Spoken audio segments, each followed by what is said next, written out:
Welcome to Manifesting and Healing for Black People, and this is your beginner's guide to create an ancestral altar.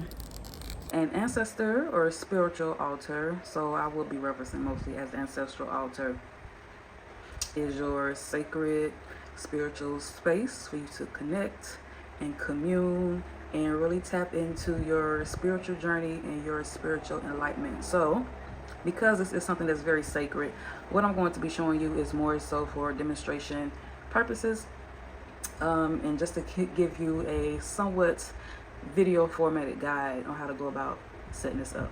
Okay, so you're going to need at a minimum 5 things. Well, the first thing being is that you will need your sacred space. So right now I have this folding table. I'm in a temporary location right now, so I have like this makeshift setup. So again, if you have a more dedicated space where you can set all this up where it's consistent, you can have a place to regularly, do this or whatever your intentions are with your ancestral altar, that'll be great, that'll be fine. But for me, this is my temporary setup. So you will need your sacred space. You will need some water, and so water is to represent free-flowing, cleansing, purity, those things that we typically associate with water.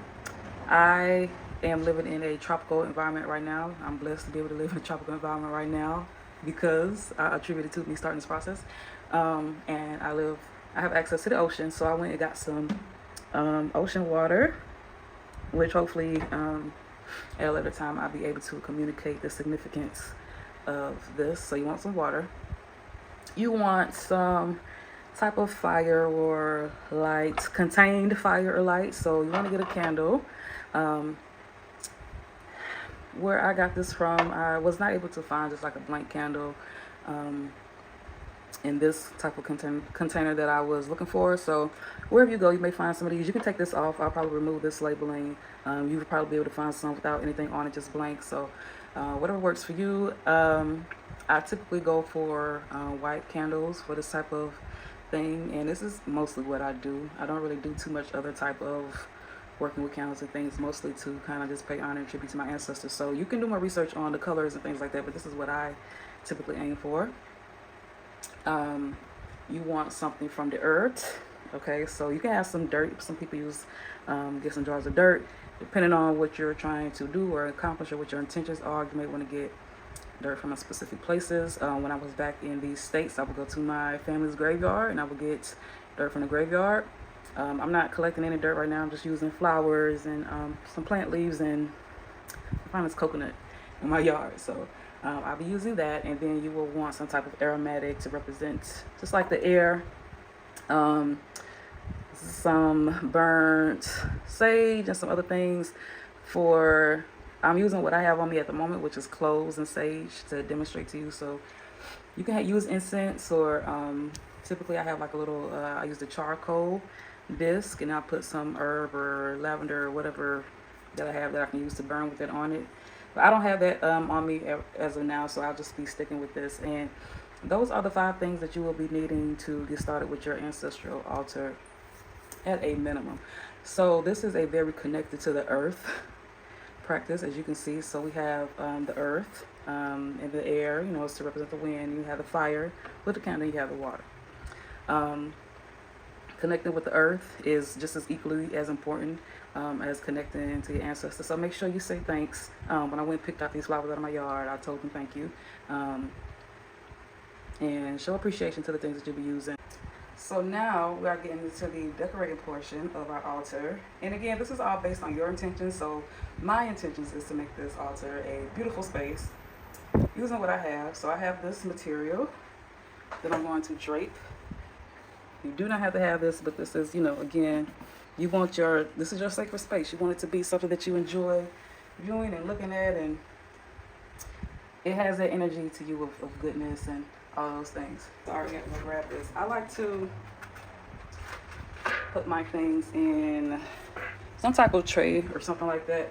Also because I'm trying to deter insects and things like that for coming and getting into the space. If you're planning on putting food or anything like that, use what you want, but I try to put things to try and deter it from rotting and stuff like that. So I'll show you, but Also, it depends on what you put on your altar. So I like to put some type of tray. I take my water. So this can be whatever water you have. But like I said, this water is from the ocean. It's from the waters of Lake Minnetonka. I pour this in there. Oh, it's spilling. So this is water from the ocean. And then I like to place my candle, especially if you have something that's not like in a glass container.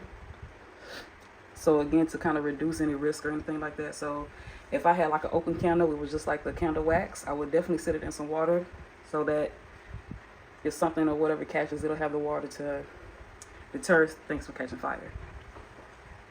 So I put my candle there. And then I start my decorating process and try and drape it up, make it look nice. These are my flowers and things, plants, all things that came out of my yard. Just make it look pretty. So beautiful, look at that, wow, okay. Again, do your own thing, get creative with how you feel. Putting this here, you can go get as much or as bunch. Like I said, this is for demonstration purposes, so I got some banana leaves. And, you know, because this is how I was looking from up top.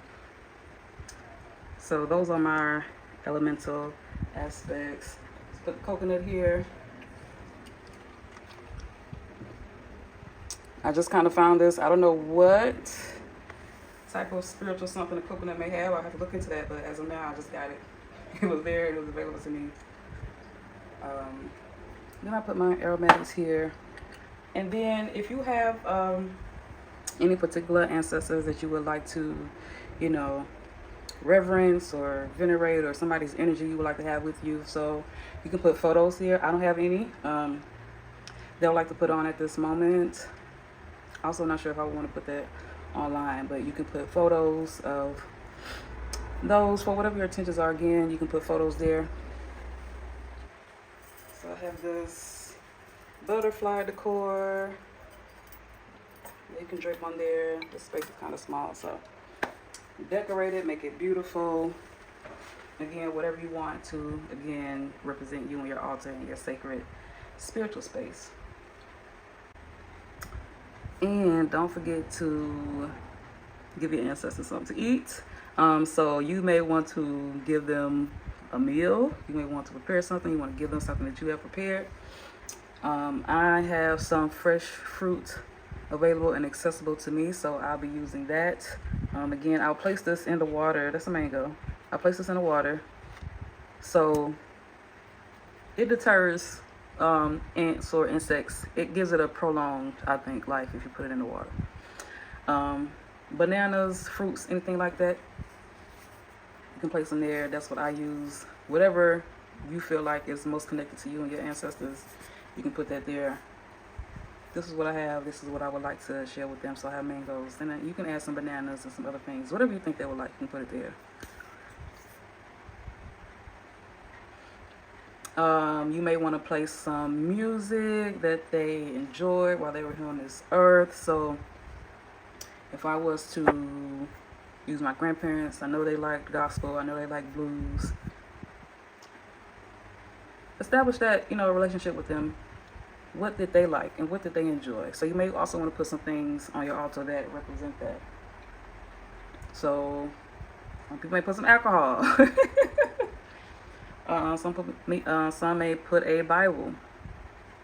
Again, this is a two-way street. You want that guidance. You want that energy. You want those blessings. Make sure you are honoring your ancestors by honoring their existence while here on this plane. Sorry, and I also forgot to mention that you want to try and cleanse your items if possible. Especially you want to put your intention and your energy behind the items that you're using. This is the most, I think, is the most important thing behind any of this, is your personal intentions and your desires and your will and all those things that you're wanting to achieve. Put the energy onto the items that you're using. Cleanse off the space. I believe in doing that. So again, that's up to your own will, but just for a clean, you know, giving it, you know, that clean energy. So, you know, things can flow freely to you.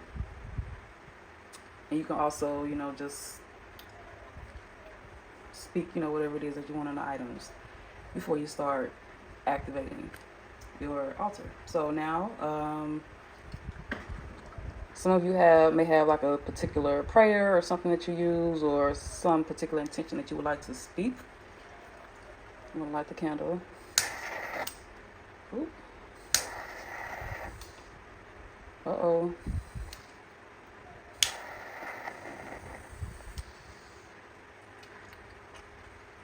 All right, so the candle is lit.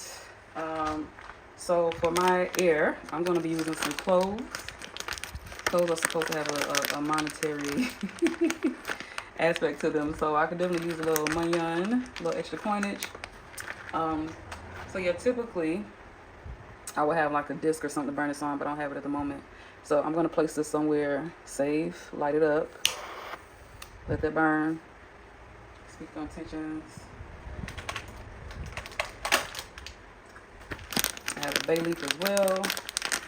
So some people write the things that they want to put on the bay leaf. That's up to you and your prerogative. I'm going to put that here. Alright, yeah. So make sure you have it in something that is fireproof, fire resistant, and fire safe. And then you start establishing that relationship with the spiritual, with your ancestors, whatever your intentions are for prayer, for meditation. Whatever you wish to accomplish with this space. Hopefully I'll be able to share something or create something to share with you. If you want to, my personal way of doing it, I'll share that in a probably a guide or a freebie or something that I will list in the video for those who are interested in grabbing it. I do also have a free beginner's guide to setting up your ancestral altar. So if you would like this in a document form, I have it available. You can sign up on my email list and it'll come right to your inbox. And then you can start your process of communicating with your ancestors and showing your love and showing your gratitude and showing your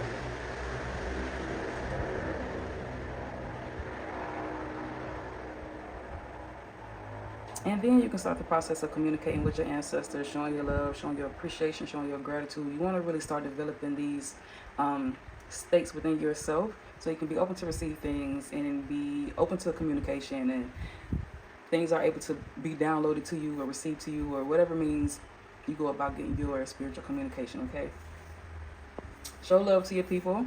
One thing I definitely do is, being that a lot of Black people, a good amount of us have a dramatic lineage, I definitely spend some time uplifting them and asking for whatever experiences they had on this physical plane that was of negative or trauma or debilitating. I ask that they are lifted from those things, they are removed.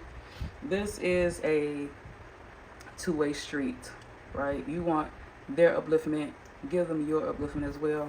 This will change a whole lot of dynamics within our bloodlines and within our lineages. So thank you so much for watching. If you have any questions, please feel free to comment and let me know. Manifesting and Healing for Black People is an online platform dedicated to learning and decolonizing spirituality, learning about our ancestral sciences, and just getting more in tune with our spiritual gifts. So please be sure to subscribe. Please be sure to like. Please be sure to share with those who you think would appreciate and like this video. Again, so the 5 things that you would want to start your ancestral altar is your sacred space, table, whatever type of means you have to set something up like this. You will want a candle or some fire elements. You want something from the earth, dirt, flowers. You want your air, you want your water. And of course you want your intentions. Okay, so this is how we're looking. Again, this is my makeshift demonstration purpose altar, so you can add what you want, make it yours, make it special. Photos, and again, your energy is very, very big and very, very important with this. Your energy, your intentions will really shift the dynamics and create a beautiful relationship with your ancestors. So best of luck to you on your journey, and please subscribe.